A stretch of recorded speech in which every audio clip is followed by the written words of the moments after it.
সম্মানিত আল্লাহ তাআলার প্রিয় বান্দারা, আমি সূরাতুল বাকারার 139 নং আয়াতে কারিমা তেলাওয়াত করেছি। এখান থেকে আলোচনা করব।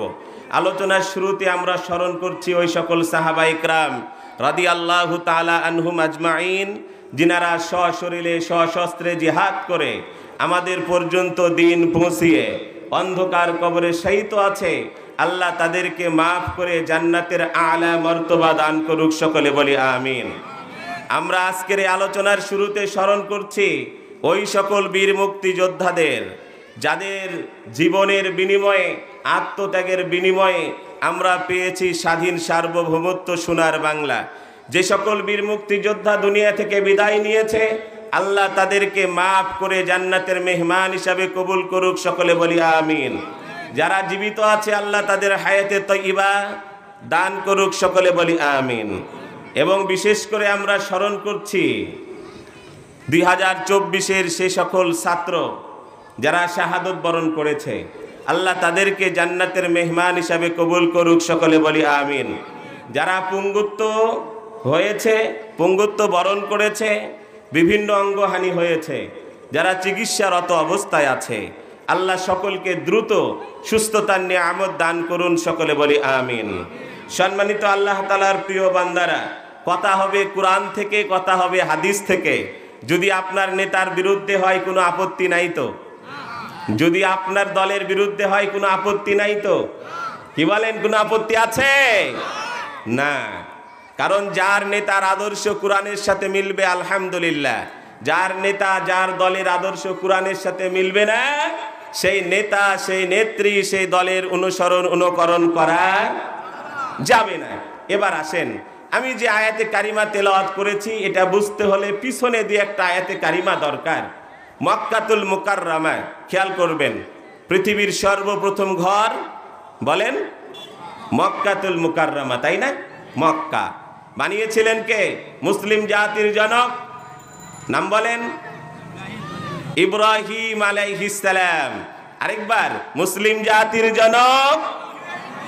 বিগত 16.5 বছর অন্য কাউকে জাতির জনক বলেছেন, অতএব চেঞ্জ করতে হবে, পরিবর্তন করতে হবে। মুসলিম জাতির জনকের নাম কি? ইব্রাহিম আলাইহিস সালাম এবং তার সন্তান ইসমাইল আলাইহিস সালাম কাবা ঘর নির্মাণ করলেন। ভালো করে বুঝেন, ইব্রাহিম আলাইহিস সালামের কয় তরফ ছিল? কয় তরফ? 2টা। একটা হাজেরা আলাইহিস সালাম, এটা তো দরসে কুরআন, তাই না? তাই না? আপনাদেরকে তো ইতিহাস জানতে হবে, এরপরে তো সঠিকটা জানতে হবে, এরপরে তো আমল করবেন। ইব্রাহিম আলাইহিস সালামের কয় তরফ ছিল? একটা সারা আলাইহিস সালাম, আরেকটা হাজেরা বলেন আলাইহিস সালাম। হাজেরা আলাইহিস সালামের গর্ভে ইসমাইল আলাইহিস সালাম, সারা আলাইহিস সালামের গর্ভে ইসহাক আলাইহিস সালাম। তাহলে তরফ কয়টা? তরফ কয়টা? ও মির্জাপুরবাসী, কাবা ঘরে আল্লাহর ঘর তওয়াফ করে হজরে আসওয়াদে চুমা দিয়ে আমি এবং আমার বন্ধু মাওলানা জাইদুর রহমান, আরেকজন বন্ধু স্বর্ণকার ইয়াদ আলী, আমরা কাবা ঘর তওয়াফ করে হজরে আসওয়াদে চুমা দিয়ে মাকামে ইব্রাহিমে নামাজ পড়ে একটু বসেছি ক্লান্ত। একজন আল্লাহর বান্দা, 2জন আল্লাহর বান্দা, ধবধবে সাদা, লম্বা, দেখতে খুব সুন্দর আলেম মানুষ এসে আমাদের পাশে বসলেন। বসে বলছেন, ইয়া হাজি, ইয়া হাজি ইতিল মাউজ জামজাম, এই মায়ে জামজমটা নেন, ক্লান্ত মনে হচ্ছে, পান করেন। তো মায়ে জামজাম পেলে, মানে জামজমের পানি পেলে কে না খায়, কি বলেন? এরপরে জিজ্ঞাসা করলো, মিনাইনা দৌলুক, কোন দেশ থেকে এসেছেন? বললাম মিনাল বাংলাদেশ। কোন দেশ? বাংলাদেশ। বললাম তাআলেম? বললাম নাম। একের পর এক কথা হতে হতে বলছে, কাম জাউজুক, বউ কটা? কি বলছে? বউ? তো বললো ওয়াহিদ, কটা? একটা। বলছে ফাকাত ওয়াহিদ, শুধু একটা? কি বলছে? শুধু একটা। আল্লাহ কোরআনে বলেছে, এই আমাকে বুঝালো। বলল লি আরবা ওয়ালি আখি আরবা, আমার সাইডে, ভাইয়ের সাইডে। কি আমার সাইডে? মানে উনি বলছে। তো ইব্রাহিম আলাইহিস সালামের তরফ করা ছিল একটা সারা আলাইহিস সালাম, আরেকটা বলেন হাজেরা আলাইহিস সালাম। হাজেরা আলাইহিস সালামের তরফ থেকে ইসমাঈল আলাইহিস সালাম, তাই না? সারা আলাইহিস সালামের তরফ থেকে ইসহাক আলাইহিস সালাম। ঘর নির্মাণ করে দুই বাপ বেটা দোয়া করলেন, আল্লাহ আমার বংশে একজন ব্যক্তি পাঠান যার কাজ হবে চারটা। কয়টা? কয়টা? কয়টা? চারটা। চার কাজ নিয়ে আজকে আলোচনা করার সময় নেই। চার কাজের কথা বললে 4 দিন নিম্নে লাগবে, তো সময় তো অল্প। আমি একটা বলবো। আল্লাহ কুরআনুল কারীমে বলছেন, রব্বানা ওয়াবআথ ফীহিম রাসূলাম মিনহুম ইয়াতলু আলাইহিম আয়াতিক। বাপ বেটা দোয়া করলেন, আল্লাহ এমন একটা রাসূল আমাদের বংশে দেন যার কাজ হবে নাম্বার 1 ইয়াতলু আলাইহিম আয়াতিক, কুরআনুল কারীমের তেলাওয়াত করা যার কাজ হবে। আমাদের সমাজে, আমাদের দেশে কিছু শায়েখ বের হয়েছে, ওনারা বলে কুরআন না বুঝে পড়লে কোনো সওয়াব, কথা বলেন, সওয়াব নাই। বলে আপনারা দিককারা হুজুর বলে কিনা জানি না। কথা হলো আল্লাহ কুরআনুল কারীমে ইরশাদ করেছেন ইয়াতলু আলাইহিম আয়াতিক। আয়াতে কারিমা তেলাওয়াত করা এটাও একটা ইবাদত। আপনি বুঝে পড়লেও সওয়াব পাবেন, না বুঝে পড়লেও। তবে বুঝে পড়লে সওয়াব বেশি, তবে সওয়াব নাই এ কথা বলা। এবার আসেন, 1 নাম্বার গেল কি? তিলাওয়াতুল কুরআন। এটা আমি বলতে পারবো না আজকে। ওয়া ইউআল্লিমুহুমুল কিতাব। নাম্বার 2 কুরআনুল কারীমের তেলাওয়াত শিখানো। তাহলে কুরআন শিখানো, হাদিস শিখানো, মানুষকে ইলম শিখানো, এটাও একটা ইবাদত। এটা কি? ইবাদত। নাম্বার 3 আল হিকমা, আদর্শ, নবীজির সুন্নাহ, নবীজির নিয়ম নীতি, নবীজিকে অনুকরণ করা। এটা নিয়েও আজকে কথা হবে না। নাম্বার 4 নিয়ে কথা, ওয়া ইউযাক্কিহিম। বললেন আমার বংশে এমন একটা নবী পাঠান যার কাজ হবে 4টা। নাম্বার 4 ওয়া ইউযাক্কিহিম, মানুষের দিলকে কি করবে? তাসকিয়ায়ে নফস, পাক পরিষ্কার পবিত্র বানানো। এটাও নবীদের উলামায়ে ইকরামের একটা কাজ। আর আপনার দিলকে হিংসা, বিদ্বেষ, এরপরে যত প্রকারের গুনাহ, এগুলো থেকে মুক্ত বানানো, এটাও আপনার একটা কাজ। পারবো তো ইনশাআল্লাহ? কি বলেন? হিংসা থাকলে হিংসা দূর করতে হবে, দিলের ভিতরে রাগ থাকলে দূর করতে হবে, দিলের ভিতরে কুবুদ্ধি থাকলে দূর করতে হবে, দিলের মধ্যে যত প্রকারের খারাপ অসুয়াশা আছে সব দূর করতে হবে। দূর করে অন্তরটাকে নেট অ্যান্ড ক্লিন, পরিষ্কার পরিচ্ছন্ন বানাতে হবে। এটাও একটা আপনার আমার কাজ। সম্মানিত আল্লাহর প্রিয় বান্দারা, প্রিয় মির্জাপুরবাসী, এখন প্রশ্ন হতে পারে আপনার আমার অন্তরটা কিভাবে পাক বানাবো, পবিত্র বানাবো?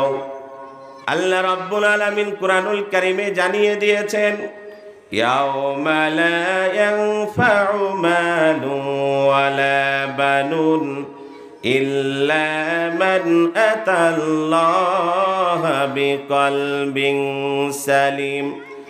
আল্লাহ রাব্বুল আলামিন বলেন, বান্দা ও আমার বান্দি, কিয়ামতের কঠিন মুসিবতের দিনে, যেই দিনে মাথার আঘাত উপরে সূর্য নেমে আসবে, পায়ের জমিনটাও আর জমিন থাকবে না, তামা কিংবা পিতল কিংবা কাঁসা অন্য পদার্থে রূপান্তরিত হয়ে যাবে। মানুষগুলি ঘামের মধ্যে হাবুডুবু খাবে, মানুষ পেরেশানিতে ইয়া নাফসি বলে চিৎকার করবে। এই কঠিন মুসিবতের দিনে আল্লাহ রাব্বুল আলামিন বলেন, ওই জিনিসটাই বান্দার কাজে লাগবে। লা ইয়ানফাউ মালুন ওয়ালা বানুন। ও বান্দা, এই সময় তোমার অর্থ সম্পদ কোনো কাজে লাগবে না। কত বিঘা জমির মালিক বান্দা তুমি ছিলা, এটা আমি কিয়ামতের দিনে দেখব না। ও বান্দা, কয়টা ব্যাংকে তোমার অ্যাকাউন্ট ছিল আমি আল্লাহ দেখব না। ও বান্দা, তোমার কতটা বাড়ি ছিল আমি আল্লাহ দেখব না। ওয়া বানুন, আমি তোমার কয়টা ছেলে ছিল রে বান্দা আমি দেখব না। কয়টা মেয়ে দুনিয়াতে ছিল আমি আল্লাহ দেখব না। তোমার বংশে কয়টা লাঠি ছিল আমি আল্লাহ দেখব না। কয়টা পুরুষ ছিল, কয়টা ভাই ছিল আমি আল্লাহ দেখব না। কিয়ামতের কঠিন মুসিবতের দিনে আমি আল্লাহ দেখব কে দুনিয়ার 60-70 বছর জিন্দেগিতে অন্তরটাকে নেট অ্যান্ড ক্লিন করে, হিংসা মুক্ত করে, বিদ্বেষ মুক্ত করে, গুনাহ মুক্ত জিন্দেগি গড়ে কে আজকের দিনে আমি আল্লাহর দরবারে হাজির হতে পেরেছে। আল্লাহ রাব্বুল আলামিন বলেন, বান্দা তোমার অন্তরটা কিভাবে পাক পবিত্র বানাবা সেটাও আমি আল্লাহ কুরআনুল কারীমে বলে দিয়েছি। এই দিকে একটু খেয়াল করেন। আল্লাহ রাব্বুল আলামিন বলেন, বান্দা দুইটি কাজ যদি তুমি করতে পারো তোমার অন্তরটা পাক পরিষ্কার পবিত্র হয়ে যাবে। আর পাক পবিত্র ওয়ালা অন্তর নিয়ে আমি আল্লাহর দরবারে যদি হাজির হও, আমি আল্লাহ কঠিন মুসিবতের দিনে তোমাকে আমার আরশের নিচে ছায়া দিয়ে, মাছের কলিজার ভুনা দিয়ে খাওয়িয়ে, আপেল আঙ্গুর বেদেনা ফলমূল দিয়ে মেহমানদারি করে আমি আল্লাহ ডান হাতে আমলনামা দিয়ে তোমাকে টেনশন মুক্ত করে আমার জান্নাত দিয়ে দিব। আল্লাহ রাব্বুল আলামিন কুরআনুল কারীমে বলেন, ফাসাব্বিহ বিহামদি রাব্বিকা ওয়াস্তাগফিরহু ইন্নাহু কানা তাওয়াবা। বলেন তো কোন সূরার আয়াত? বলেন বলেন। ইযা জাআ নাসরুল্লাহি ওয়াল ফাত, আছে না? ওয়া রাআইতান নাসা ইয়াদখুলুনা ফি দীনিল্লাহি আফওয়াজা ফাসাব্বিহ বিহামদি রাব্বিকা ওয়াস্তাগফিরহু ইন্নাহু কানা তাওয়াবা। আছে না নাই? সম্মানিত আল্লাহর প্রিয় বান্দারা, পর্দার আড়ালে অবস্থানরত মা ও বোনেরা একটু খেয়াল করবেন। আল্লাহ রাব্বুল আলামিন বলেন, বান্দা 60-70 বছরের জিন্দেগি খাওয়ার জন্য দিই নাই, জমি কেনার জন্য দিই নাই, বাড়ি বানানোর জন্য দিই নাই। ও বান্দা, ব্যাংকে টাকা জমিয়ে অ্যাকাউন্ট বাড়ানোর জন্য আমি দিই নাই। আমি তোমাকে এই সুযোগটা দিয়েছি রে বান্দা, যেন দুনিয়ার জিন্দেগিতে তুমি তোমার অন্তরটা নেট অ্যান্ড ক্লিন করে, পাক পবিত্র করে আমি আল্লাহর দরবারে হাজির হতে পারো। সম্মানিত আল্লাহর প্রিয় বান্দারা, 1 নম্বর আমল খেয়াল করবেন, ফাসাব্বিহ বিহামদি রাব্বিক। আল্লাহ বলেন, আমার ওই বান্দা বান্দি যারা অন্তরকে পরিষ্কার পবিত্র বানাতে চায়, তার 1 নম্বর আমল হলো আমি আল্লাহর নামের তাসবিহ বেশি বেশি আদায় করা। কি আদায় করা? সুবহানাল্লাহ ওয়ালহামদুলিল্লাহ লা ইলাহা ইল্লাল্লাহ আল্লাহু আকবার সুবহানাল্লাহি ওয়া বিহামদিহি সুবহানাল্লাহিল আযীম লা হাওলা ওয়ালা কুওয়াতা ইল্লা বিল্লাহ। এইভাবে করে করে আল্লাহর নামের তাসবিহ কিংবা আল্লাহ আল্লাহ আল্লাহ বাল ইয়া রহমানু ইয়া রহিমু ইয়া কারিমু। আল্লাহর কয়টা নাম বলেন তো? আল্লাহর একটি নাম জাতি, আরেকটা আর বাকি নামগুলো সিফাতি বা গুণবাচক। আল্লাহ রাব্বুল আলামিনের একটি নাম হলো জাতি, তা হলো আল্লাহ। وعن أبي هريرة رضي الله تعالى عنه قال قال رسول الله صلى الله عليه وسلم إن لله تعالى 99 اسما من أحصاها دخل الجنة رواه البخاري।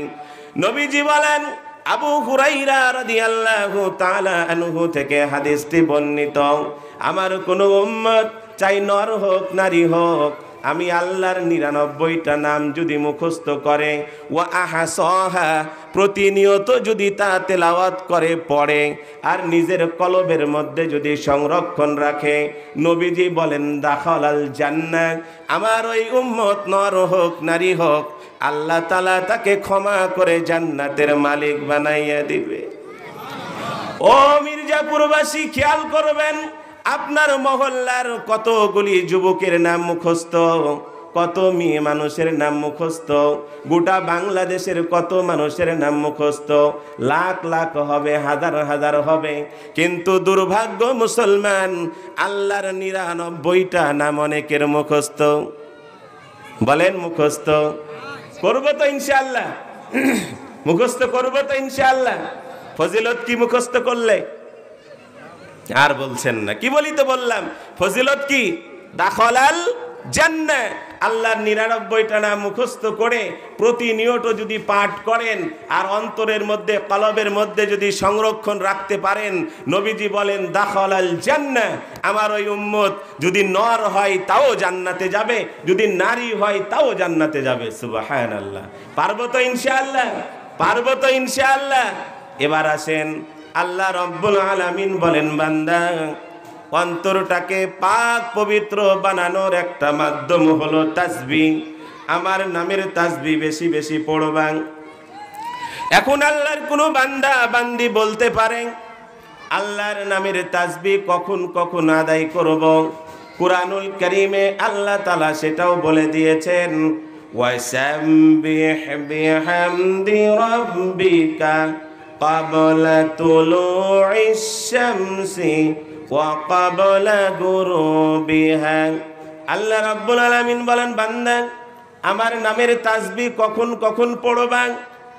আমি আল্লাহ তোমাকে জানিয়ে দিলাম রে বান্দা, এই সময়গুলো বের করে যদি আমি আল্লাহর নামের তাসবিহ বেশি বেশি পাঠ করতে পারো, তোমার অন্তর নেট অ্যান্ড ক্লিন হয়ে যাবে, পরিষ্কার পরিচ্ছন্ন হয়ে যাবে। আর পরিষ্কার পরিচ্ছন্ন অন্তর নিয়ে আমি আল্লাহর দরবারে আসলে তুমি জান্নাতে ঢুকে যাবে। সম্মানিত আল্লাহর প্রিয় বান্দারা, ভালো করে বুঝেন, ওয়াসাব্বিহ বিহামদি রাব্বিকা ক্বাবলা তুলুইশ শামসি। আল্লাহ বলেন, আমার নামের তাসবিহ সুবহানাল্লাহ, আলহামদুলিল্লাহ, লা ইলাহা ইল্লাল্লাহ, আল্লাহু আকবার, এইভাবে করে করে বান্দা পড়বা।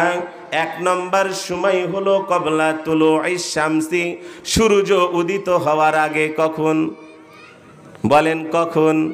সালাতুল ফজর আদায় করে যাই নামাজে বসে বসে সূর্য ওঠা পর্যন্ত আপনি যদি আল্লাহর নামের তাসবিহগুলো একটু আদায় করতে পারেন, আপনার অন্তরটা নেট অ্যান্ড ক্লিন হবে, পরিষ্কার পরিচ্ছন্ন হবে, আপনার অন্তরটা সুস্থ হবে।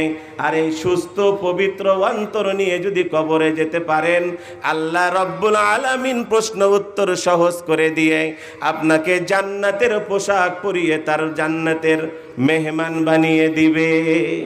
পারবো তো ইনশাআল্লাহ? এখন কথা হলো, ফজরের নামাজের পরে হুজুরের দোয়া করা পর্যন্তও তো অনেকে থাকে না। দোয়া করবেন কি করবেন না এটা নিয়েও তো বহু ঝামেলা, কি বলেন? আচ্ছা, দোয়া করেন আর না করেন, চাটে কিছু তাসবিহ আছে না, কিছু দোয়া লেখা আছে না, সেটাও যদি পড়েন তাও তো আধা ঘন্টা লাগবে। কিন্তু আমরা সালাম ফিরিয়ে দেখি আল্লাহর বান্দার ডায়াবেটিস, তাই বলে হাঁটা লাগবে। কি আল্লাহর বান্দার উমুক তে তুমুক, সকালের জগিং করা লাগবে। ও আল্লাহর বান্দা, ভালো করে বুঝবেন, এই 3.5 হাত বডিকে ঠিক রাখার জন্য যদি প্রতিনিয়ত জগিং করতে হয়, প্রতিনিয়ত যদি হাঁটাহাঁটি করতে হয়, প্রতিনিয়ত যদি একটু দৌড়ঝাঁপ করতে হয়, তাহলে সামান্য 60-70 বৎসরের জিন্দেগি, তাই সুস্থ থাকার জন্য যদি এত কিছু প্রয়োজন হয়, যেই জিন্দেগির শুরু আছে কিন্তু শেষ নাই, সেই জিন্দেগির জন্য একটু আমলও তো করা দরকার। কি বলেন? কি বলেন? দরকার কি দরকার না? ফজরের নামাজের পরে সূর্য উদিত হওয়া পর্যন্ত আল্লাহর নামের তাসবিহ সুবহানাল্লাহ, আলহামদুলিল্লাহ, লা ইলাহা ইল্লাল্লাহ, আল্লাহু আকবার, এইভাবে করে করে পড়বো তো ইনশাআল্লাহ। এরপরে চা খান, এরপরে কাজে যান, এরপরে দুনিয়া করেন সালাতুজ জোহর পর্যন্ত। কি বলেন? এরপরে জোহরের আজানের সময় আবার হাজরে দিয়ে আবার আসর পর্যন্ত আপনি করেন, তাই না? আল্লাহ রাব্বুল আলামিন একটা সময় বললেন, নাম্বার 2, ওয়া ক্বাবলা গুরুবিহা। আল্লাহ রাব্বুল আলামিন বলেন, বান্দা, একটা সময় হলো সূর্য উদিত হওয়ার আগে আমার নামের তাসবিহ পড়বা। নাম্বার 2, আল্লাহ রাব্বুল আলামিন বলেন ক্বাবলা গুরুবিহা, ও বান্দা সূর্য অস্তমিত যখন হয়, সূর্য যখন ডুবু ডুবু ভাব, সূর্য যখন ডুবতে যাচ্ছে, একটু আগে যাই নামাজ বিছিয়ে দাও, একটু আগে মসজিদে ওযু করে ঢুকে যাও, মুয়াজ্জিনের আজানের আগে একটু ঢুকে তুমি সুবহানাল্লাহ, আলহামদুলিল্লাহ, লা ইলাহা ইল্লাল্লাহ, আল্লাহু আকবার, একটু আমার নামের তাসবিহ বেশি বেশি পড়ো। মা বোনেরা, মাগরিবের নামাজের আগে যাই নামাজ বিছিয়ে দিয়ে আমরা মুয়াজ্জিনের আজানের জন্য অপেক্ষা করব, আর যাই নামাজে বসে বসে কার নামের তাসবিহ পড়ব? কার নামের?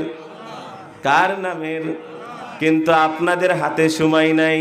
ইলেকশন কবে হবে এটা লিয়াই ব্যস্ত, কে ক্ষমতায় যাবে কে যাবে না এটা লিয়াই ব্যস্ত, জামাত গেলে আপনাদের অবস্থা কি হবে এটা লিয়াই ব্যস্ত, অন্য দল যদি যাই মারামারি কাটাকাটি কতড়ি হবে এটা নিয়েই ব্যস্ত।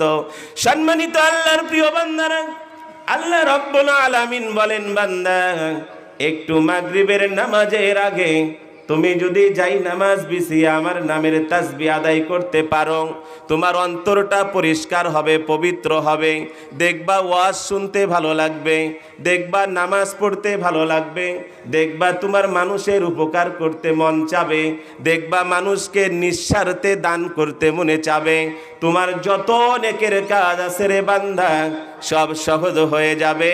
আর যদি তুমি তা না করতে পারো, তোমার অন্তর পাক পবিত্র পরিষ্কার হবে না, আর অসুস্থ দিল নিয়ে আমি আল্লাহর কাছে আসলে নাজাত পাওয়া তো দূরের কথা, জাহান্নাম ছাড়া আর অন্য জায়গা হবে না। ঠিক কি না?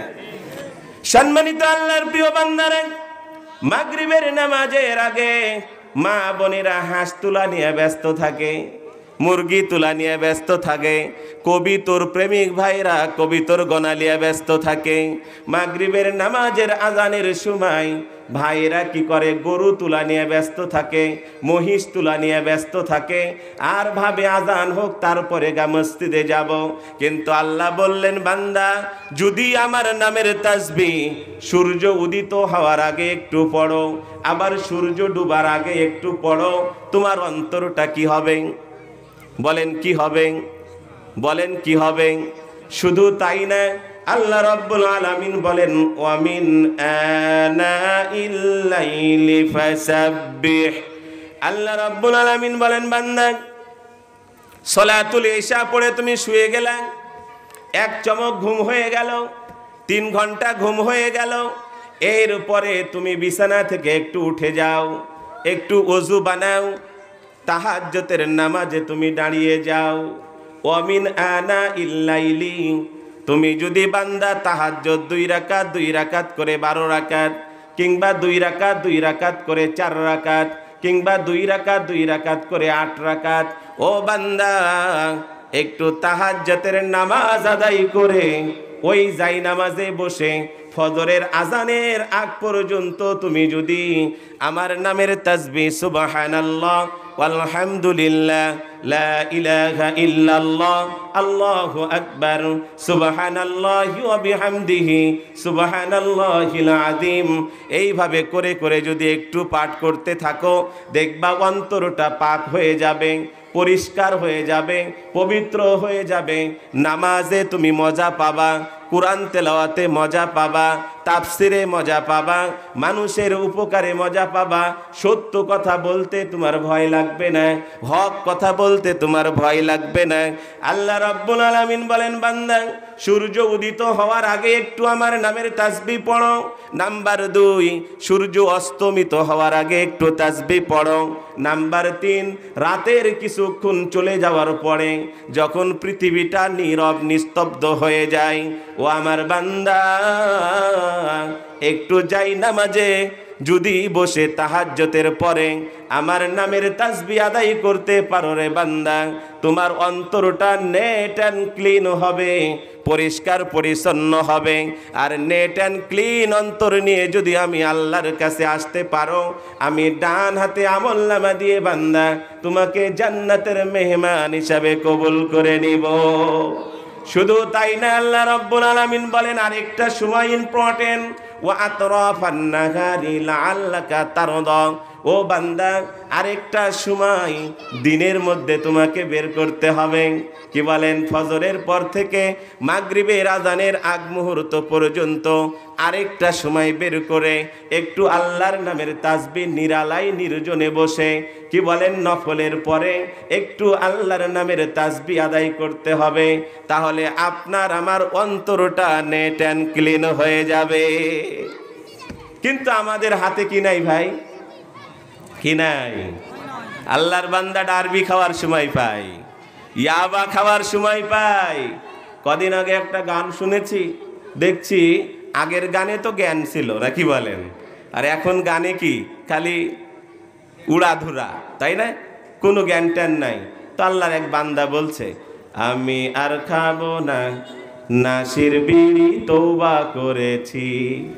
ভাবলাম যে তাই তো, বিড়ি খাবে না তাই গানে গানে বোঝায় মানুষকে বুঝাচ্ছে। কি ওই বিড়ি খাবে না তাই কার কাছে তওবা করেছে? বলেন কার কাছে? এই জন্য গানে গানে বুঝাচ্ছে। কারণ সবাই মেসেঞ্জার, ফেসবুক, ইউটিউব, টিকটক, কি বলেন, এরপরে হলো হোয়াটসঅ্যাপ, এগুলো নিয়ে যেহেতু ব্যস্ত, তো আমার মনে হলো হয়তো বা আল্লাহর এই বান্দা গানে গানে বলছে আমি তওবা করেছি, তোমরাও তওবা করো। তো আমি ভাবছি যে তাহলে আরেকটু শুনি। কি? আমি আর খাবো না নাসির বিড়ি, তওবা করেছি। ডারবি বেনশন ছেড়ে দিয়ে, ডারবি বেনশন ছেড়ে দিয়ে গাঁজা ধরেছি। কি ধরেছে? কি ধরেছে? ডারবি বেনশন ছেড়ে এখন কি শুরু করেছে? কি? তো আপনাদের তো চা চক্রে বসে একটা বিড়ি শেষ করতে করতে একটা সিনেমা শেষ হয়ে যায়, তাও আপনাদের কি হয় না? বিড়ি খাওয়াই শেষ হয় না, তাই না? একটা চা শেষ করতে করতে একটা ছবি শেষ হয়ে যায়, তা আল্লাহর বান্দার চা খাওয়াই শেষ হয় না, হয় না ভাই? আপনাদের ওখানে ব্যাপক সময়, কি বলেন, ওখানে ব্যাপক সময় কাটাতে পারে। কিন্তু মসজিদে ইমামের সূরা বড় হলে আল্লাহর বান্দার জ্বালা পোড়া শুরু, একটু আলোচনা লম্বা হলে আল্লাহর বান্দার জ্বালা পোড়া শুরু। হুজুর যদি একটু তাশাহুদে আত্তাহিয়াতুতে দুরূদ শরীফে একটু দেরি করে, আল্লাহর বান্দা কি গলা খেকার দেওয়া শুরু। কারণ ওর দিলে জং পড়ে গেছে, ওর দিলে আল্লাহর মহাব্বত নাই, নবীর মহাব্বত নাই, ইবাদতে মজা পাই না কেন?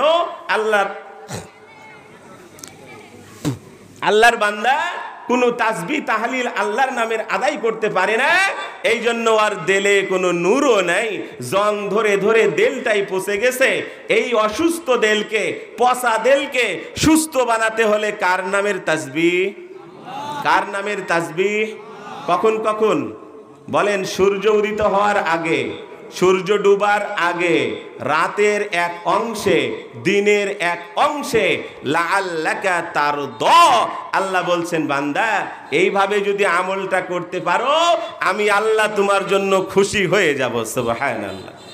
তাহলে ফাসাব্বিহ বি, এদিকে ফাসাব্বিহ বি হামদি, এক নম্বর আল্লাহর নামের তাসবিহ। নাম্বার 2, ওয়াস্তাগফিরহু। কি? ওয়াস্তাগফিরহু, ইস্তেগফার। কি? খেয়াল করেন, ইস্তেগফার। অনেক সময় আমরা নামাজে দেখি আসসালামু আলাইকুম ওয়া রাহমাতুল্লাহ, আসসালামু আলাইকুম ওয়া রাহমাতুল্লাহ, তওবা তওবা তওবা। অনেকে বলে না, বলে না? তওবা তওবা নামে কোনো ইস্তেগফার হাদিস কোরআনে? বলেন, তওবা তওবা নামে কোনো ইস্তেগফার হাদিস কোরআনে? সবচাইতে ছোট ইস্তেগফার হলো আস্তাগফিরুল্লাহ, আস্তাগফিরুল্লাহ, আস্তাগফিরুল্লাহ। এরপরে আসেন, বড় ইস্তেগফার হলো সাইয়্যিদুল ইস্তেগফার। আরেকটা ইস্তেগফারের কথা বুখারীর riwayate এসেছে। সম্মানিত আল্লাহর প্রিয় বান্দারা, নবীজি হাদিসের মধ্যে বলেন, আমার কোন উম্মত নর হোক নারী হোক, তার জিন্দেগিতে যদি সমুদ্রের ফেনা পরিমাণও গুনাহ হয়ে যায়, আর আমার ওই উম্মত যদি একবার এই ইস্তেগফার পাঠ করে, আল্লাহ রব্বুল আলামিন তার জিন্দেগির গুনাহ মাফ করে তাকে পাক পবিত্র বানাইয়া দেয়। সেটা হলো, খেয়াল করেন, বাচ্চাদেরকে এদিক ওদিক লাফালাফি করলে আপনারা একটু বসিয়ে দিবেন। সেটা হলো আস্তাগফিরুল্লাহাল্লাযী লা ইলাহা ইল্লা হুয়াল হাইয়ুল কাইয়ুম ওয়া আতুবু ইলাইহি। আবার আস্তাগফিরুল্লাহাল্লাযী লা ইলাহা ইল্লা হুয়াল হাইয়ুল কাইয়ুম ওয়া আতুবু, বলেন ওয়া আতুবু ইলাইহি। পারবো তো ইনশাআল্লাহ? এবার আসেন আল্লাহর রাসূল তওবা সম্পর্কে কি বলেন। ওয়ান আব্দুল্লাহ ইবনে বাসারি রাদিয়াল্লাহু তাআলা আনহু قال قال رسول الله صلى الله عليه وسلم طوبى لمن وجد في صحيفته استغفارا كثيرا رواه ابن ماجه। সম্মানিত আল্লাহর প্রিয় বান্দা ও বান্দিরা, নবীজি বলেন আমার ওই উম্মতের জন্য সুসংবাদ, আমার ওই উম্মতকে জান্নাতের সুসংবাদ দিয়ে দাও যার আমলনামাতে বেশি বেশি ইস্তেগফার পাওয়া যাবে। সম্মানিত আল্লাহর প্রিয় বান্দারা, নবীজির পূর্বের গুনাহ মাফ ছিল, পিছনের গুনাহ মাফ ছিল, চলমান গুনাহ মাফ ছিল, তারপরেও নবীজি যেই দিনে সর্বনিম্ন ইস্তেগফার পাঠ করতেন, হাদিসের মধ্যে এসেছে ৭০ মাররা। নবীজি যেই দিন সর্বনিম্ন ইস্তেগফার পাঠ করতেন, সেই দিন পাঠ করতেন ৭০ বার। কতবার? কতবার?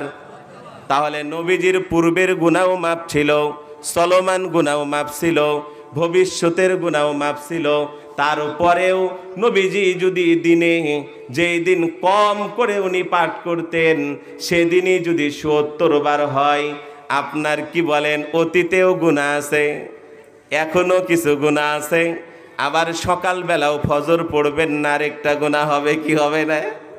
বলেন হবে কি হবে না? ও আল্লাহর বান্দা, নবীজির মতো মহামানব তার গুনাহ না থাকার পরেও যদি ৭০ বার দিনে পাঠ করেন, আপনার আমার গুনাহ দ্বারা জিন্দেগি ভর্তি, তাহলে আপনার আমার ৭০ বারে হবে নাকি বাড়াতে হবে? কি বলেন, বাড়াতে হবে না ৭০ বারে হবে? তো দিনে সর্বনিম্ন হলেও ৭০ বার পাঠ করব তো ইনশাআল্লাহ? বলেন পাঠ করব তো ইনশাআল্লাহ? আল্লাহ রাব্বুল আলামিন কুরআনুল কারীমে বলেন ফাকুলতু ইস্তাগফিরু রাব্বাকুম ইন্নাহু কানা গাফফারা। আল্লাহ তাআলা বলছেন যখন কোনো জাতি, কোনো সমাজ, কোনো এলাকার লোক, কোনো মহল্লার লোক, আল্লাহর কোনো বান্দা বান্দি যখন ইস্তেগফার বেশি বেশি পাঠ করে, আল্লাহ বলছেন এর ১ নম্বর ফজিলত হলো ইরসিলিস সামা আলাইকুম মিদরারা। আমি আল্লাহ বলা লাগবে না, চাওয়া লাগবে না, সময় মতো বৃষ্টি দিব। সুবহানাল্লাহ। তাহলে কোনো জাতি যদি ইস্তেগফার বেশি বেশি পাঠ করে, কি বলেন, কোনো কওম যদি ইস্তেগফার বেশি বেশি পাঠ করে, কোনো সমাজের লোকেরা যদি ইস্তেগফার বেশি বেশি পাঠ করে, আল্লাহ বলছেন ওই জাতি, ওই কওম, ওই সমাজের লোক, আমি আল্লাহর কাছে বৃষ্টি চাওয়া লাগবে না, সময় মতো আমি আল্লাহ বৃষ্টি দিয়ে দেব। সুবহানাল্লাহ। তাহলে ইস্তেগফারের কত ফজিলত! শুধু তাই না, ওয়া ইমদিদুকুম বিআমওয়াল। টাকা নাই, এত লোন করার তো দরকার নাই। আল্লাহর বান্দা আশাতে যায়, ঠেঙ্গা মারাতে যায়, গ্রামীণ ব্যাংকে যায়, সিসি লোনের জন্য বাড়ি জমির দলিল লিয়া ঘুরে, আছে না নাই? আছে না নাই? এত ঘুরার তো দরকার নাই ভাই। আপনি একজনের পিছে ঘুরেন, তিনি কে? কি তাহাজ্জুদে একটু তার কাছে সময় দেন, মাগরিবের পরে কি বলেন আওয়াবিন পড়ে পড়ে তার জন্য সময় দেন, চাষ পড়ে পড়ে একটু তার জন্য সময় দেন, ইশরাক পড়ে পড়ে একটু তার জন্য সময় দেন। যেই সময়টা আপনি বিভিন্ন এনজিওর পিছনে ঘুরেন, ব্যাংকের পিছনে ঘুরছেন, শুধু ওদিকে না গিয়ে আল্লাহ বলছেন বান্দা যদি আমার নামের ইস্তেগফার আমার কাছে বেশি বেশি পাঠ করতে পারো, নাম্বার ১ ওই কওম, ওই জাতি সময় মতো বৃষ্টি পাবে। নাম্বার ২ বিআমওয়াল, আমার কোনো বান্দা যদি বেশি বেশি ইস্তেগফার পাঠ করে, তার আর্থিক অসচ্ছলতা থাকতে পারে না, আমি তাকে ধন দিয়ে, সম্পদ দিয়ে ধনী বানিয়ে দেব। কি আমল করলে? ইস্তেগফার। যখন দেখবেন অভাব দেখা দিচ্ছে সংসারে, ইনকাম করে কুলিয়ে উঠতে পারছেন না, ছেলের বিপদ, বাড়িয়ালির বিপদ, এই লাগবে সেই লাগবে, ইস্তেগফার বেশি বেশি পড়বেন, বেশি বেশি পড়বেন, আল্লাহ আপনার ওই সমস্যা দূর করে আর্থিক সচ্ছলতা দিয়ে দিবে ইনশাআল্লাহ। শুধু তাই না, তাহলে 1 নম্বর বৃষ্টি দেবে সঠিক মতো যদি ইস্তেগফারের আমল করি। নাম্বার 2, আল্লাহ বললেন আর্থিক অসচ্ছলতাকে দূর করে আল্লাহ আপনাকে ধনী বানিয়ে দিবে। নাম্বার 3, ওয়াবানিনা, অনেকের সওয়াল নেই, মানে ছেলে মেয়ে নাই, আছে না? বিয়ের বয়স 5 বছর, বিয়ের বয়স 10 বছর, বিয়ের বয়স 20 বছর, এখনো ছেলেও হয়নি মেয়েও হয়নি, আছে না নাই? ডাক্তারের কাছে ঘুরতে পারে, টেস্ট করে বেড়াতে পারে, কি বলেন, ইন্ডিয়া যেতে পারে, কি আরো অনেক দেশে যেতে পারে, কিন্তু একটু সময় বের করে করে আল্লাহ বলছেন যার ছেলে নাই, যার মেয়ে নাই, যার সন্তান নাই, তুমি খালি একটু বান্দা ও আমার বান্দি একটু সময় বের করে আমার কাছে ইস্তেগফার বেশি বেশি পাঠ করো, আমি আল্লাহ তোমাকে সন্তান দান করব। এবার আসেন, আল্লাহ বলছেন বান্দা ছেলে দিয়েছি, মেয়ে দিয়েছি, কিন্তু সব ইয়াবাখোর, সব ডালখোর, সব ফেন্সিখোর। কদিন আগে তানোরে আমি সকালে নাস্তা করছি হোটেলে, আল্লাহর এক বান্দা বসে আছে আগে থেকে, আমি পাশে গিয়ে বসলাম, বসে সকালের নাস্তা করব। আমাকে বলছে হুজুর আমার কাছে বসেন না, আমি ফেন্সি খেয়ে আসি। তো কি খেয়ে আসে? ওর এদিকে আবার সেন্স ঠিক আছে, ফেন্সির গন্ধ হুজুর পাইলে কি কষ্ট পাবে, তাই হুজুরে আলাদা টেবিলে বসতে বলছে। ওদিকে আবার জাতে মাতাল, তালে ঠিক, কি বলেন? তো বাচ্চা আছে, ছেলে আছে, মেয়ে আছে, কিন্তু সব কি বলেন বিভিন্ন গুনার সাথে জড়িত, অপরাধের সাথে জড়িত। আপনার কথা শুনে না, আপনার বাড়িয়ালিরও কথা শুনে না, মা বাবাকে পরোয়া করে না। আল্লাহ বলছেন বান্দা তুমি ইস্তেগফারের আমল বাড়িয়ে দাও, আমি তোমার সন্তানগুলো তোমার আনুগত্য বানিয়ে দেব।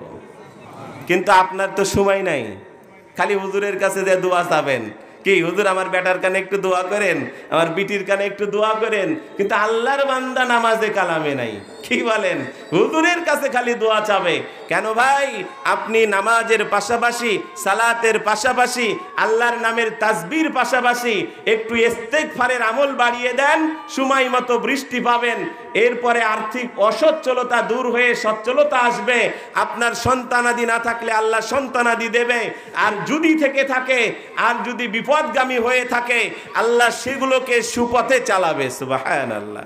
শুধু তাই না, ওয়ায়াজআল লাকুম জান্নাতিন ওয়ায়াজআল লাকুম আনহারা। আল্লাহ রাব্বুল আলামিন বলেন বান্দা আমার নামের তাসবিহ যদি বেশি বেশি পড়তে পারো, আমি এমন একটা জান্নাত দিব রে বান্দা, যেই জান্নাতের মধ্যে তুমি দুধের নহর পাবা। আল্লাহ রাব্বুল আলামিন বলেন বান্দা 80 টাকা কেজি, 70 টাকা কেজি দুধ কিনতে পারো নাই, দুধের ছানাও বানাতে পারো নাই, ছানাযুক্ত মিষ্টিও খেতে পারো নাই, সন্দেশও খেতে পারো নাই, ও বান্দা আমার নামের ইস্তেগফার যদি বেশি বেশি পাঠ করতে পারো, আমি আল্লাহ এমন জান্নাত দেব যেই জান্নাতে দুধের নহর জারি থাকবে। ওই দুধের নহর থেকে বান্দা তুমি ইচ্ছে মতো পান করবা, ওখান থেকে তুমি রসমালাই বানাবা, চমচম বানাইয়া খাবা, মিষ্টি বানাইয়া খাবা, ওখান থেকে তুমি সন্দেশ বানাইয়া খাবা। শুধু তাই না, এমন নহর আমি আল্লাহ দেব যেই নহরের মধ্যে মধু থাকবে। ও আল্লাহর বান্দারা 800 টাকা 1000 টাকা কেজি মধু কিনে খাওয়া অনেকের সম্ভব হয় না। আল্লাহ রাব্বুল আলামিন বলেন বান্দা তুমি দুনিয়াতে একটু বিপদগামী ছিলা, অসচ্ছল ছিলা, টাকা পয়সা ছিল না, আমার নামের তাসবিহ বেশি বেশি পাঠ করো, আমি আল্লাহ এমন একটা জান্নাত দিব রে বান্দা, যেই জান্নাতের ভিতরে মধুর নহর জারি থাকবে। শুধু তাই না, আল্লাহ রাব্বুল আলামিন বলেন বান্দা একটু যদি তুমি ইস্তেগফারের আমল বেশি করে করতে পারো, আমি এমন জান্নাত দেব যেই জান্নাতের ভিতরে জমজমের চেয়েও সুমিষ্টি পানি থাকবে। আল্লাহ রাব্বুল আলামিন বলেন বান্দা তোমাকে আমি টাকার মালিক বানাইনি, এই জন্য তুমি মক্কা মদিনায় যেতে পারো নাই, তওয়াফ করতে পারো নাই, জমজমের পানি খেতে পারো নাই। ও বান্দা, একটু যদি বেশি বেশি ইস্তেগফার পাঠ করতে পারো, আমি আল্লাহ এমন জান্নাতের মালিক বানিয়ে দিব, যেই জান্নাতের ভিতরে জমজমের চেয়েও আরো সুমিষ্টি পানি তুমি পেয়ে যাবা। সম্মানিত আল্লাহর প্রিয় বান্দারা, তাহলে ইস্তেগফার যদি বেশি বেশি পাঠ করতে পারি, সময় মতো কি পাবো বলেন? বৃষ্টি পাবো। যদি আপনার অভাব থাকে, অভাব দূর হয়ে যাবে। যদি সন্তান না থাকে, আল্লাহ সন্তান দান করবে। আর যদি সন্তান থাকে কিন্তু বিপদগামী, আল্লাহ তাদেরকে সঠিক পথে চলার তৌফিক দান করবে। নাম্বার 5 হলো আল্লাহ আপনাকে জান্নাতের মালিক বানিয়ে দিবে। তাহলে অন্তর পরিষ্কার করার একটা আমরা পেলাম, ফাসাব্বিহ বিহামদি, আল্লাহর নামের তাসবিহ। নাম্বার 2 কি পেলাম বলেন? কি পেলাম? ইস্তেগফার। এই ইস্তেগফার আর যদি আল্লাহর নামের তাসবিহ বেশি বেশি পড়তে পারি, তাহলে আপনার আমার অন্তরটা নেট অ্যান্ড ক্লিন হবে, পরিষ্কার পরিচ্ছন্ন হবে। আমরা বানাবো তো ইনশাআল্লাহ? অন্তর পরিষ্কার পরিচ্ছন্ন করার জন্য একটু মেহনত করবো তো ইনশাআল্লাহ? قال النبي صلى الله عليه وسلم لكل شيء سقالة وسقالة القلوب ذكر الله। নবীজি বলেন, তোমার দায়ে যদি মরিচা ধরে যায়, বালি দিয়ে যদি ঘষা দাও, দায়ের মরিচা দূর হয়ে যাবে। তোমার কুদালে যদি মরিচা ধরে, একটু যদি র‍্যাত দিয়ে ঘষা দাও, ওই কুদাল পরিষ্কার হয়ে যাবে। ও বান্দা, তুমি যে জামাটা পরছো সেটা যদি নোংরা হয়ে যায়, তুমি যদি সাবান কিংবা ডিটারজেন্ট কিংবা হুইল দিয়ে ধোও, তোমার জামাটা পরিষ্কার হয়ে যাবে। তোমার শরীরে যদি ময়লা ধরে রে বান্দা, তুমি যদি শ্যাম্পু দিয়ে গোসল করো কিংবা সাবান দিয়ে গোসল করো, তোমার শরীর পরিষ্কার হয়ে যাবে। কিন্তু কলব এমন একটা জিনিস, সাবান লাগানো যায় না, কি বলেন, বালি দিয়ে ঘষা দেওয়া যায় না, ডিটারজেন্ট লাগানো যায় না, শ্যাম্পু লাগানো যায় না। নবীজি বলেন, লিকুল্লি শাইইন সিকালাতুন ওয়া সিকালাতিল কুলুবি যিকরুল্লাহ। প্রতিটা অন্তর, প্রতিটা জিনিসের মরিচিকা ভাব আছে, আর অন্তরের মরিচিকা দূর করতে হলে আল্লাহর নামের জিকিরের কোনো বিকল্প নাই। পারবো তো ইনশাআল্লাহ? আল্লাহর নামের জিকির বেশি বেশি করতে পারবো তো ইনশাআল্লাহ? হাদিসের মধ্যে এসেছে, আন আবি মুসা আশআরী রাদিয়াল্লাহু তাআলা আনহু قال قال رسول الله صلى الله عليه وسلم مثل الذي يذكر ربه। নবীজি বলেন, আমার ওই উম্মত যে আমি আল্লাহর নামের জিকির বেশি বেশি করে, ওয়াল্লাযী লা ইয়াযকুরু রাব্বা, আর ওই উম্মত যে আল্লাহর নামের জিকির করে না, মানে যার জবান আল্লাহর নামের তাসবিহ তাহলিল দ্বারা তরুতাজা থাকে না, শুধু অশ্লীল কথা, গালিগুলাস আর অহেতুক অনার্থক কথা দ্বারা যাদের জিহ্বা তরুতাজা থাকে, নবীজি বলেন, মাসালুল হাইয়্যি ওয়াল মাইয়িত, রাওয়াহুল বুখারী ওয়া মুসলিম। নবীজি বলেন, এদের উদাহরণ হলো মৃত আর জীবিত মানুষের মতো। মানে এক কথায়, যার দিলে জিকির আছে তার দিল জিন্দা বা জীবিত, যার দিলে জিকির নাই তার দিল মুর্দা বা মৃত।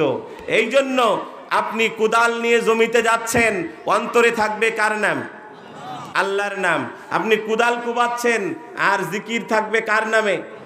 আপনি অটো চালাচ্ছেন, অন্তরে জিকির থাকবে, স্মরণ থাকবে কার? আল্লাহর।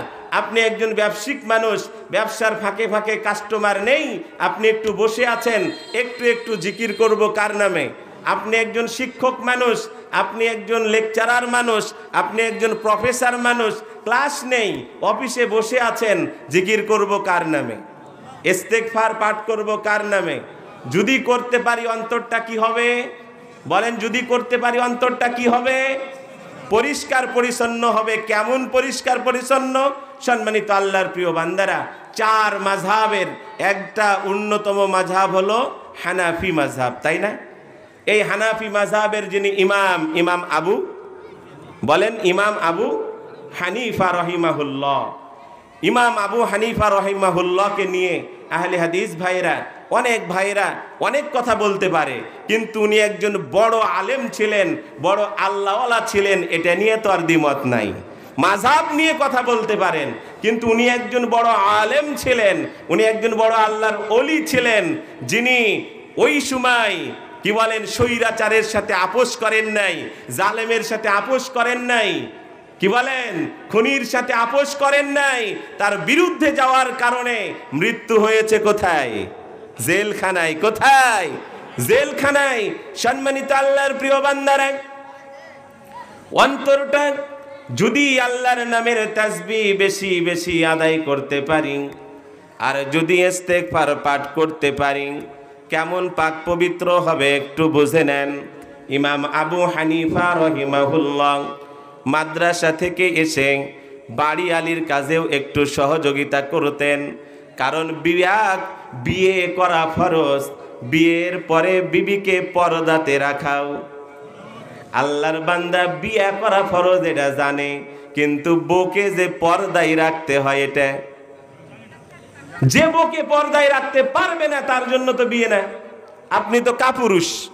যেই পুরুষ স্ত্রীকে পর্দায় রাখতে পারে না তার জন্য বিয়ে নয়, কারণ আপনি তো সুপুরুষ না। আপনি কি? কারণ বিয়ে করা যেমন ফরজ, স্ত্রীকে পর্দায় রাখা তেমন, বলেন তেমন। আল্লাহর বান্দা বিয়ে করা ফরজ, তাই ঘন ঘন বিয়ে করে। কি বলেন? একটা গুদাগাড়িতে, একটা তানোরে, একটা রাজশাহীতে, যখন যেখানে যায় সেখানে একটা করে বউ। ওই জানে বিয়ে করা ফরজ, কিন্তু বিয়ের পরে স্ত্রীকে পর্দায় রাখা ফরজ। এটা আর অনেক সময়, বলেন অনেক সময় খেয়াল কি, অনেক সময় খেয়াল থাকে না। তো ইমাম আবু হানিফা রহিমাহুল্লাহ খেয়াল করবেন, বাড়ি আলীর সাথে অত টকঝক করার দরকার নেই। যা রান্না করে দিবে খেয়ে নিব। কি বলেন? যা রান্না করে দিবে। খানার আইব না ধরা, দোষ না ধরা, এটাও নবীজির সুন্নত। খালি বিয়ে করা সুন্নত না, তরকারিতে যদি লবণ কম হয়, তেল কম হয়, স্বাদ কম হয়, তো এগুলো না বলে খেয়ে নেওয়াও সুন্নত। কি বলেন? এই জন্য বাড়ি আলীর সাথে ভালো আচরণ করবো তো ইনশাআল্লাহ। মা বোনেরা, শুধু বিয়ে বসা ফরজ না, স্বামীর কথা মেনে চলাও কিন্তু ফরজ। কি বলেন? এবং স্বামীর সংসারের আমানতদারিতা আল্লাহ আপনাকে দিয়েছে, অতএব স্বামীর অবর্তমানে, স্বামীর বিনা অনুমতিতে একটি টাকাও বাবার বাড়িতে নিয়ে যাওয়া, ভাইকে দেওয়া, ভাগ্নাকে দেওয়া, কোনো ফ্রেন্ডকে দেওয়া জায়েজ নাই। অতএব বিয়ে করাও ফরজ, কিছু নীতি মানাও কি ফরজ। এবার আসেন সম্মানিত আল্লাহর প্রিয় বান্দারা, ইমাম আবু হানিফা রহিমাহুল্লাহ উনি মাদ্রাসা থেকে এসে বাসায় দেখলেন পানি নেই, তো বাড়ি আলীকে সহযোগিতা করার জন্য মাটির কলস নিয়ে, কোথায়? আপনার আমার মতো তো ঘরে ঘরে টিউবওয়েল ছিল না, ঘরে ঘরে মোটর ছিল না, জায়গা জায়গায় কুয়া ছিল। কি? কূপ। জায়গা জায়গায় কি ছিল? কুয়া ছিল, কূপ ছিল। সম্মানিত আল্লাহর প্রিয় বান্দারা, হযরত ইমাম আবু হানিফা রহিমাহুল্লাহ উনি বাসায় এসে একটা মাটির কলস নিয়ে, এরপরে উনি পানি আনার জন্য রওনা দিলেন। পানিও নিলেন, নিয়ে বাসার দিকে আসতেছেন। রাস্তার মধ্যে আল্লাহর এক বান্দা বলছেন, হুজুর একটু দাঁড়ান, আমার দুই একটা প্রশ্ন আছে। ইমাম আবু হানিফা রহিমাহুল্লাহ দাঁড়িয়ে গেলেন, থেমে গেলেন, বললেন, বাবা কি প্রশ্ন আছে বলো। পৃথিবীতে এক শ্রেণীর মানুষ যাদেরকে ফি দিতে হয় না, তারা কারা? হুজুর আপনি উকিলের কাছে যাবেন, ফি ছাড়া কোনো কথা নাই, তারপরেও দুর্নাম হয় না। ডাক্তারের কাছে যাবেন, ফি ছাড়া আপনাকে দেখবে না, 2 মিনিট দেখবে, 1000 নিবে। কি বলেন? ঘ্যাস ঘ্যাস করে কিছু টেস্ট দিবে, ওখানেও কিছু টাকা যাবে, ওষুধ কিনবেন আবার টাকা যাবে। এইভাবে করে করে যেখানেই যাবেন সবাই টাকার বিনিময়ে কথা বলেন। শুধু এক শ্রেণীর মানুষ যারা মানুষকে জাহান্নাম থেকে বাঁচিয়ে জান্নাতের পথে নেওয়ার চেষ্টা করে, প্রতিদিন সকালবেলা বলে আপনার ছেলে মেয়েকে মক্তবে পাঠান। আজ পর্যন্ত কোনো স্কুল রাখলো না, আজ পর্যন্ত কোনো কলেজ সকালবেলা করে ডাকে নাই, কোনো ইউনিভার্সিটিতে ডাকে নাই, কিন্তু আপনার মসজিদে প্রতিদিন সকালবেলা ইমাম সাহেব আপনার বাচ্চা কাচ্চাদেরকে কোরআন শেখানোর জন্য ডাকে কি ডাকে না? সম্মানিত আল্লাহর প্রিয় বান্দারা, তারপরে ওই এক শ্রেণীর মানুষ বলে এরা ধর্ম ব্যবসায়ী, বলে কি বলে না? বলেন, বলে কি বলে না? এদিকে তো যাওয়া যাবে না, এদিকে গেলেই রাজনীতি, কি বলেন? এদিকে গেলেই। সম্মানিত আল্লাহর প্রিয় বান্দারা, ইমাম আবু হানিফা রাহিমাহুল্লাহ বললেন, বাবা কি তোমার জিজ্ঞাসাবাদ আছে আমাকে বলো, আমি বলে দিচ্ছি। লোকটা বললেন, হুজুর একটু লম্বা টাইম লাগবে, মাটির কলসটা একটু নিচে থন। ইমাম আবু হানিফা বললেন, বাবা তোমার যা প্রশ্ন আছে তুমি বলো। ইমাম আবু হানিফা মাটির কলসটা জমিনে না রেখে দুই পা পাশাপাশি করে পায়ের উপরে রাখলেন। এরপরে বললেন, বাবা তোমার যা প্রশ্ন আছে তুমি এক এক করে বলো, আমি প্রতিটা প্রশ্নের উত্তর দিয়ে দিব। লোকটি ইমাম আবু হানিফা রাহিমাহুল্লাহকে যতগুলি প্রশ্ন করলেন, প্রতিটা প্রশ্নের উত্তর হুজুর লম্বা টাইম ধরে দিয়ে দিলেন। এরপরে লোকটি জিজ্ঞাসা করলেন, হুজুর এতক্ষণ ধরে আপনার কাছে প্রশ্ন করলাম, আপনি তো ইচ্ছে করলে মাটির কলসটা মাটিতে রাখতে পারতেন, কিন্তু দুই পায়ের উপরে রেখে সব প্রশ্নের উত্তর দিলেন। হুজুর একটু জানতে চাই। ইমাম আবু হানিফা বলেন, বাবা মাটির কলসের দিকে কিংবা অন্য কলসের নিচের দিকে খেয়াল করবেন, যখন কলস ভরা হয়ে যায় নিচে 1 ফুটা 2 ফুটা করে পানি পড়ে কি পড়ে না? বলেন পড়ে কি পড়ে না? ইমাম আবু হানিফা রাহিমাহুল্লাহ বলেন, বাবা যে কলসটা আমি নিয়ে যাচ্ছি এই কলসের নিচে 2-1 ফুটা পানি থাকতে পারে, আর আমি যদি এটা মাটিতে রাখি তাহলে ওই পানির কারণে ওখান থেকে একটু ধুলা একটু কাদা আমার কলসে লেগে যাবে। অথচ এই জমির মালিক কিন্তু আমি না। কিয়ামতের কঠিন মুসিবতের দিনে যদি বলে, ও আবু হানিফা তুমি যেই জায়গায় কলস রেখেছিলা ওই জায়গার মালিক কিন্তু তুমি ছিলা না, তোমার কলসের সাথে একটু ধুলা এসে গেছে, একটু কাদা এসে গেছে, অতএব জমিন আত্মসাতের মামলার তুমি আসামি। ইমাম আবু হানিফা বলেন, বাবা আমি যেহেতু এই জমির মালিক না, এই জন্য জমির উপরে আমার কলস না রেখে পায়ের উপরে রেখে তোমার প্রতিটা প্রশ্নের উত্তর দিয়ে দিয়েছি। আর আপনার আমার সমাজে ভাইকে ফাঁকি দিয়ে, এক ভাইকে ফাঁকি দিয়ে আরেক ভাই নিয়ে নিয়েছে, আছে না নাই? আবার বোনকে ফাঁকি দিয়ে ভাইয়েরা ভাগ করে নাই, আছে না নাই? আল্লাহর বান্দা হজে যাওয়ার আগে ছেলে মেয়েকে ডাকে, কি হজে যাওয়ার আগে ছেলে মেয়েকে ডাকে, মেন মেন মেন মেন ভালো ভালো জমিগুলা বেটারেক দেয়, আর বিটির কানে একটু থুয়া বলে, বাবা আল্লাহর ঘরে যে দোয়া করে দেব। কি করে দেবে? কেন গো ভাই, মিয়ার জন্য দোয়া আর ছেলের জন্য ভালো ভালো জমি?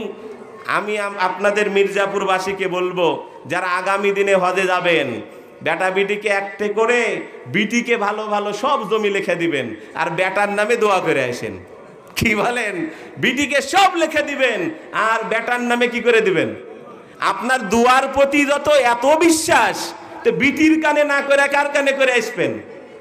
আল্লাহর বান্দা জাতে মাতাল তালে ঠিক, ওই দুয়ার উপরে আসলে ওইরকম আর বিশ্বাস নাই। ওই ভালো ভালো জমি বেটাক লিখে দিয়েছে আর বিটির কানে দোয়া করে দিবে। আপনি 100 হজ করলে আপনার হজ কবুল হবে না, আপনি 100 উমরা করলে আপনার উমরা কবুল। আপনার ভাইকে ফাঁকি দিয়ে আপনি ভালো ভালো জায়গায় অংশ নিয়েছেন, আপনার ছেলেকে ভালো ভালো জায়গা লিখে দিয়েছেন, আপনার মেয়েকে বঞ্চিত করেছেন। আপনি যতই নামাজ পড়েন আপনি আল্লাহর কাছে নাজাত। আবার বলে মেয়েরা বাড়ির ভাগ পায় না। কি বলে? কোথায় পেয়েছেন? সূরা নিসা খুলে দেখেন, ওই বাড়ির তীর পর্যন্ত পাবে। 1 ফ্ল্যাট হলে 1টা রুম পর্যন্ত কে পাবে? মেয়ে পাবে। অতএব অংশীদারের ব্যাপারে আপনাকে সতর্ক হতে হবে। এটা কখন সম্ভব? যখন আপনি আল্লাহর নামের তাসবিহ আর ইস্তেগফারের আমল বেশি বেশি করবেন, তখন ওই অন্তর তৈরি হবে, যেই অন্তর তৈরি হলে মানুষের জমির উপরে কলস থুয়াটাকেও অপরাধ মনে করে। সুবহানাল্লাহ। ইমাম মালিক রহিমাহুল্লাহ আপনারা জানেন, ইমাম মালিক রহিমাহুল্লাহ উনি একজনকে টাকা ধার দিয়েছেন। কি হয় কি হয় না আমার সমাজে? এখন তো টাকা ধার দেওয়াই মানুষ ভুলে গেছে। বলে 1000 লিয়ে যাবি, 1200 টাকা দিস। 1 লাখ লিয়ে যা, 1,12,000 দিস। কি বলে? বলে না? বলে না? এটার নাম কি? বলেন, এর নাম কি? সুদ। এর নাম কি? আপনার মার্কেটে দোকান নেবেন 3 লাখ সিকিউরিটি, এর নাম কি? হারাম। এর নাম কি? হারাম। আপনি দোকানদার মানুষ, দোকান শুরু করবেন, সিসি লোন করে ব্যবসা শুরু করছেন। সিসি লোন কি? আর বলছে না হারাম? সিসি লোন কি?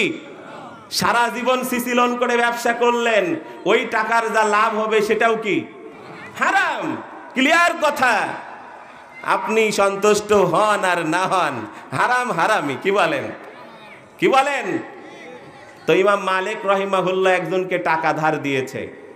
তো টাকা ধার দিলে তো নেওয়ার সময় বহু কথাই বলে, কিন্তু সময় আর হয় না। কি বলেন? দেওয়ার সময় আর অনেক সময় ভুলেও যাই। হয় গো ভাই, তোমার দিতে মনে করেছিলাম, একবার দিয়ে ভুলে গেছি। কি বলেন? আর মনে থাকে না। তো ইমাম মালিক রহিমাহুল্লাহ একজনকে টাকা ধার দিয়েছেন, ওর বাসায় টাকা নিতে গেছেন। প্রচন্ড রোদ, প্রচন্ড রোদ। তো যে টাকা ধার যিনি নিয়েছেন উনি বলছেন, হুজুর একটু যদি আমার চালের ছায়ার নিচে আসতেন, কারণ রোদ। ইমাম মালিক রহিমাহুল্লাহ বলছেন, বাবা আমি তো টাকা ধার দিয়েছি কাকে সন্তুষ্ট করার জন্য? করে যে হাসানা, বিনা সুদে, বিনা স্বার্থে, নিঃস্বার্থে কাউকে ধার দেওয়া, এটা সওয়াবের কাজ। কিসের কাজ? কিসের কাজ? অতএব যাদের টাকা বেশি আছে, যাদের ধন দৌলত বেশি আছে, গরিব মানুষকে আমরা এইভাবে করে ধার দেব তো ইনশাআল্লাহ। ধার দেওয়াও সওয়াবের কাজ। আর আমরা যারা ধার নেব আমরাও সময় মতো পরিশোধ করব তো ইনশাআল্লাহ।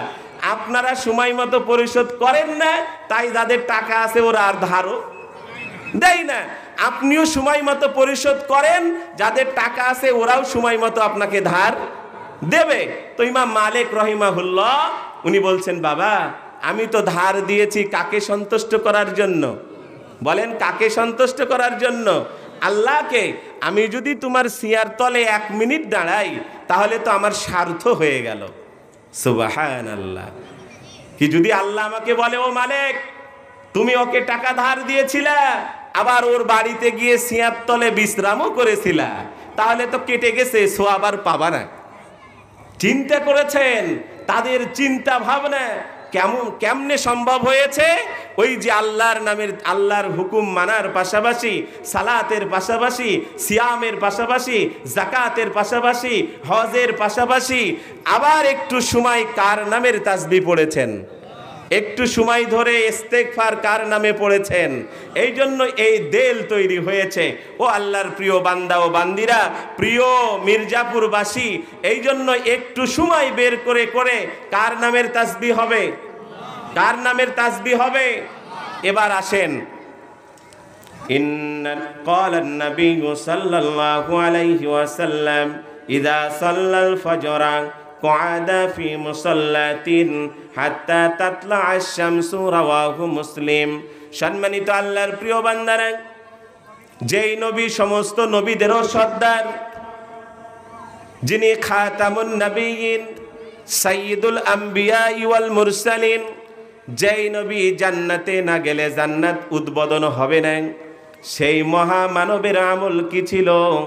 নবীজি বলেন, সাহাবা ইকরাম রাদিয়াল্লাহু তাআলা আনহুম আজমাইন বর্ণনা করেছেন, ইযা সাল্লাল ফজরা, নবীজি যখন সালাতুল ফজর আদায় করতেন, ক্বাদা ফি মুসাল্লাতিন, তার নিজ জায়নামাজে নবীজি বসে থাকতেন, হাত্তা তাতলা আশ-শামসু, সূর্য যতক্ষণ উদিত না হতো ততক্ষণ নবীজি জায়নামাজ ত্যাগ করতেন না। সম্মানিত আল্লাহর প্রিয় বান্দারা, আমরা পারি না কেন? নবীজি হাদিসের মধ্যে বলেন আমাদের একটা দুর্বলতা আছে, আল্লাহর প্রতি বিশ্বাস কম, ইমানের দুর্বলতা। কাজ না করলে আল্লাহ খেতে দেবে না। কি বলেন? এই জন্য তাড়াতাড়ি আমরা জমিনের দিকে যাই। অনেক সময় নামাজ ঠিক কাজ ঠিক রাখি, নামাজকে পিছিয়ে দিই। হয় কি হয় না? কি বলেন? নামাজকে পিছিয়ে দেয়। আল্লাহর বান্দা কাজকে ঠিক রাখে, কিন্তু হওয়া উচিত ছিল কি কাজকে পিছিয়ে দিয়ে নামাজকে কি রাখা, ঠিক রাখা। নবীজি বলেন ওয়া নবী দারদাই রাদিয়াল্লাহু তাআলা আনহু قال قال النبي صلى الله عليه وسلم ان الرزق لا يطلب العبد كما يطلب اجله। সম্মানিত আল্লাহর প্রিয় বান্দা ও বান্দিরা, নবীজি সাহাবা একরাম রাদিয়াল্লাহু তাআলা আনহুম আজমাইনদেরকে বললেন, ও আমার সাহাবীরা, তোমাদের মাঝে কেউ কি এমন আছে যারা মৃত্যুকে তালাশ করে? আমার মরণ হয় না কেন, আমি মরি না কেন, এমন আছে কি? এমন নাই, বরং বলে আমি বাঁচতে চাই, বাঁচতে চাই বলে। কি বলে না? রানা প্লাজা যখন ধস নেমেছিল আপনারা দেখেছিলেন, ওই রানা প্লাজার ভিতর থেকেও একটি আওয়াজ বারবার আসতেছিল, আমি বাঁচতে চাই, আমি বাঁচতে চাই। যদিও তৎকালীন এক গ্রুপ বলেছিল, জামাত বিএনপি মিলে ধাক্কা মেরে কি করেছে, কি বলেছিল না? সম্মানিত আল্লাহর প্রিয় বান্দারা, ওই রানা প্লাজা থেকেও আপনারা শব্দ পেয়েছেন, বাঁচতে চাই, বাঁচতে চাই। নবীজি বলেন, ও আমার সাহাবীরা, এমন কোন আমার উম্মত নাই যে মরতে চাই, মরতে চাই, তারপরেও মরা লাগে কি লাগে না? অনেক মানুষ এমন পৃথিবীর ইতিহাসে গিয়েছে, আপনাদের মহল্লার ইতিহাস আছে, মির্জাপুর ছেড়ে গুদাগাড়িতে গিয়েছিল, আর মির্জাপুর জীবিত আসতে পারে নাই। আছে না নাই? সম্মানিত আল্লাহর প্রিয় বান্দারা, নবীজি বলেন আমার অনেক উম্মত মৃত্যুকে তালাশ করে না, তারপরে মৃত্যু তাকে ছাড়ে না। সময় হলেই বলেন তো আজরাইলের সাথে দেখা হয় কি হয় না? অনুরূপভাবে নবীজি বলেন আমার কোনো উম্মত যদি আল্লাহর কাজ ঠিক মতো করে, নবীজি হাদিসের মধ্যে বলেন লা ইয়াতলুবাল আবদা কামা ইয়াতলুবু আজালুহু। মানুষের মওত যেমন মানুষকে তালাশ করে করে সময় মতো পৌঁছে যায়, আল্লাহ রব্বুল আলামিন যার জন্য যা রিজিক রেখেছেন, ওই বান্দারকে খুঁজে খুঁজে বান্দা পর্যন্ত পৌঁছে যাবে। রিজিক যে কি জানিস? 5 আগস্টের দিন কোন এক দেশের নেত্রী পালায়া গেল না? কোন এক দেশের নেত্রী পালায়া গেল না? কি এমপি মন্ত্রীরাও পালায়া গেল না? আচ্ছা, যখন পালায়া গেল তখন দেশের সাধারণ জনগণ ঢুকে ওই রান খাইতে খাইতে পোস্ট দিয়েছে, গণভবনের রান খাচ্ছি। কি দেখেননি? দেখেননি? ফেসবুকে দেখেননি? খাসির রান খাচ্ছে, খাসির গোশ খাচ্ছে, আর ওই ঠ্যাং সহ ছবি দিয়েছে যে গণভবনের আজকে দুপুরের খাবার সারছি। সব তৈরি, সব ওকে, কিন্তু আল্লাহর বান্দি দুপুরের খাবার খেতে, এর নাম রিজিক। এর নাম কি? রিজিক। সব তৈরি করেছে কিন্তু খেতে কোথায়? যে বলেন দিল্লিতে, তাই না? এই দেশের খাবার আর খাওয়ার সুযোগ হয়নি। অতএব নবীজি বলছেন, ও আমার উম্মত, খেয়াল করবা, তোমার মৃত্যুকে তালাশ করতে হয় না, মৃত্যু তোমার কাছে চলে আসে। অনুরূপভাবে আমার উম্মত যদি আল্লাহর কাজ ঠিক মতো করে, আল্লাহ তাআলা ওই বান্দা পর্যন্ত রিজিক পৌঁছিয়ে দিবে। এই বিশ্বাস আছে তো ইনশাআল্লাহ? তাহলে আল্লাহর কাজ করব, আর আল্লাহর দায়িত্ব হলো আপনার আমার পর্যন্ত রিজিক। বলেন রিজিক মনে থাকবে ইনশাআল্লাহ। সম্মানিত আল্লাহর প্রিয় বান্দারা, তাহলে আলোচনা শুরু করেছিলাম তাজকিয়ায়ে নফস কি দিয়ে? নিজের আত্মার পরিশুদ্ধি। এই ছাড়া কবরে গেলে কোনো কাজে, আপনি হিংসা নিয়ে, বিদ্বেষ নিয়ে, মারামারি কাটাকাটির মন মানসিকতা নিয়ে দুনিয়া থেকে বিদায় নিয়েছেন। আয়ামে জাহেলিয়াত একটা সমাজ ছিল, যেই সমাজে নবীজি এসেছিলেন, তাই না?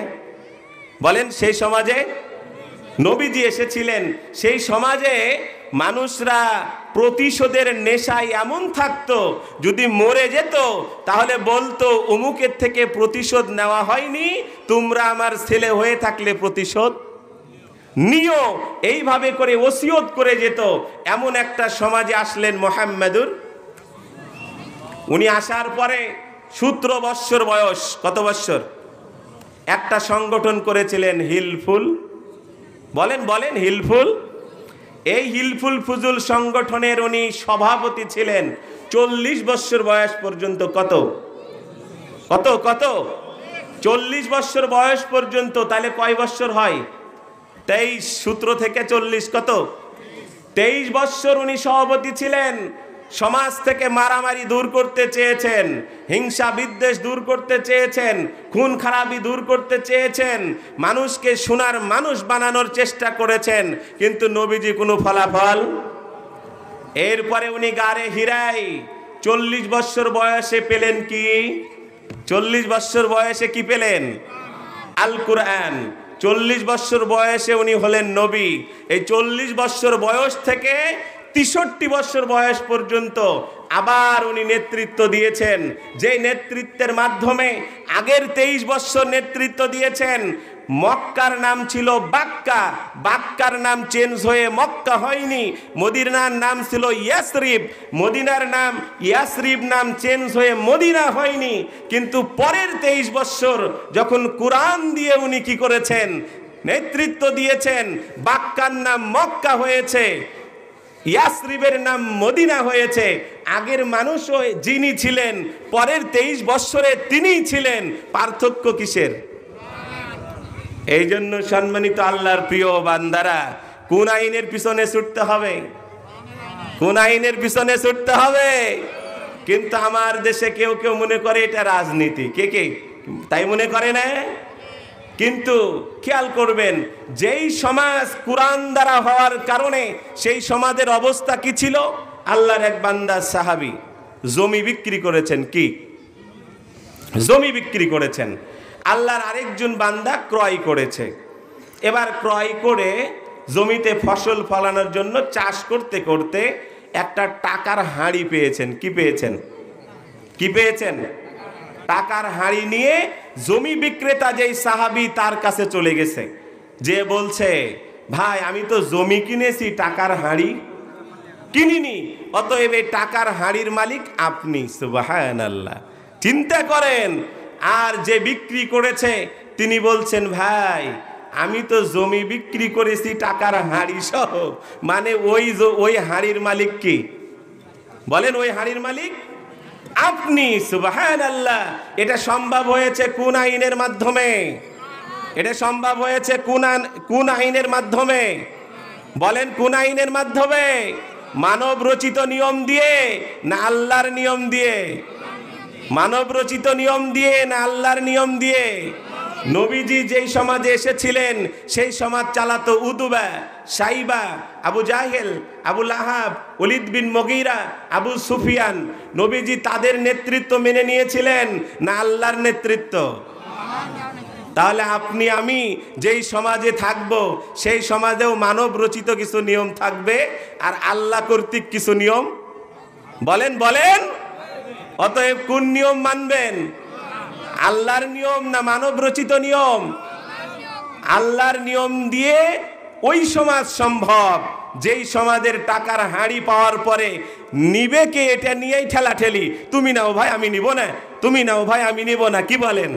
আর আপনি আমি দেখেছি মানব রচিত আইন দিয়ে এমন একটা দেশ গড়েছি যেই দেশের টাকা শুধু বাইরে যায়, দেশের টাকা দেশে, দেশের টাকা দেশে।